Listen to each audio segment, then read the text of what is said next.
magandang umaga. Ayan, gagawa na naman tayo ng shake na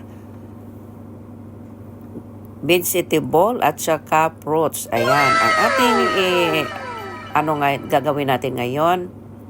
Ayan, nilalagay na natin dito sa ating para ma-shake na natin. Ayan. Ang nilalagay nating gulay nito ay malunggay, celery at saka carrots, mansanas, then may nilagay din tayong fruit. Ayan. So, bali 5 klase ang ating nilalagay dito sa ating shake. Ayan. Ginawa ko to kasi diet challenge ba niya. Tapos yung magda-diet ka na maganda din yung health ng ating katawan. Hindi wala talaga tayong kakainin. Hindi naman pwedeng ganon. Hindi naman tayo kabataan. Yung tulad ko, malapit na mag senior citizen, no? Kaya ganito ang gagawin ko. Diet challenge. Ayan. Kaya subukan natin uminom ng ganitong mga pagkain. Mayroon tayong gulay na at saka may fruits na siya. Kaya yung balance na siya. At saka siyempre pag umaga hindi na ako kakain ng iiwasan ko yung rice. Kasi nasanay tayong mga Pilipino excuse me, yung magra-rice tayo.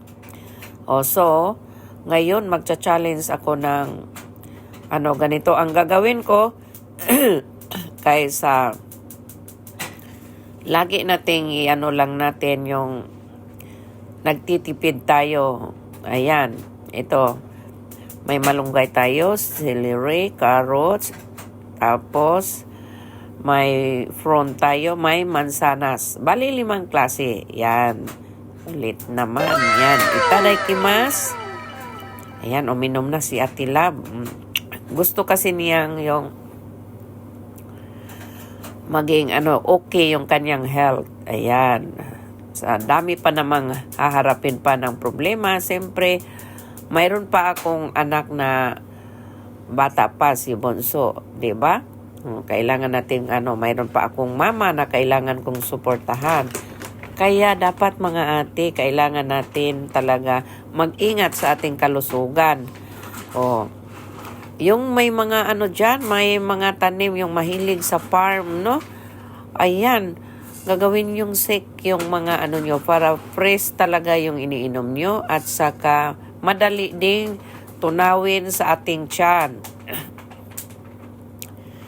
Kaya mas maganda i-shake na lang natin para maganda yung pagtunaw, hindi mahirapan ang ating tunawan sa ating bituka. Kaya ito na, magpaalam na ako sa inyo. Maraming salamat. Thank you for watching.